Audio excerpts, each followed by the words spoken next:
Well, the early years in the NFL were certainly exciting, and even more so when the AFL and NFL merged. Las Vegas Gary Plumlee remembers it all. He was drafted by the Jets out of New Mexico back in 1965. Same year, same team that also drafted Joe Namath. The 1965 draft featured 4 Hall of Famers: Joe Namath, Gale Sayers, Dick Butkus, and Fred Biletnikoff. Gary Plumlee opened camp with Joe Willie Namath and was there when the star quarterback got his nickname. Put our bags away, went down, introduced myself to a lot of guys, and all of a sudden there's this buzz around. Yay, where's this guy Joe Namath?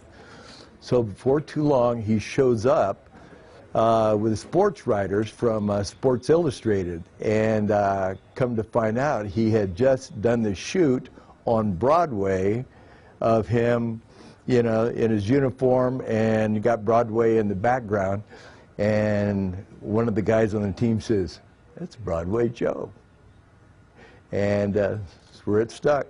Plumlee's football career took him to the Jets, then Winnipeg, and then back to Buffalo to play with Senator and former quarterback Jack Kemp. He has a lot of memories, thanks to the letters his mother saved, because Gary says he probably would have tossed them. There are player contracts and more. $11,000. Letters from important people like Commissioner Pete Rozelle, Coach Vince Lombardi, and of course General Manager and Coach of the Raiders, Al Davis. Our new 50,000-seat stadium would be ready, should be ready for the 1965 football season. It's going to be ready in a year and a half. Well, what a coincidence. A knee injury, 4 concussions later, and Plumlee's football career was over. He went into modeling suits in New York for a while, almost by accident. That was totally by accident. I did that for about 6 months. He also did some modeling in Las Vegas, selling casinos and hotspots in pamphlets, and was recently inducted into his hometown high school Hall of Fame in Salinas, California. He now works for UNLV, raising money for athletics. Why? The answer is simple. It's sort of my way of paying it forward.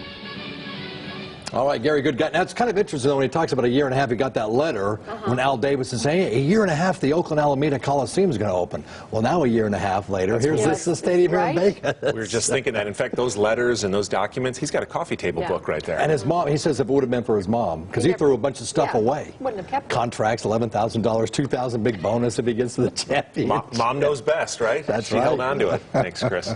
Still ahead.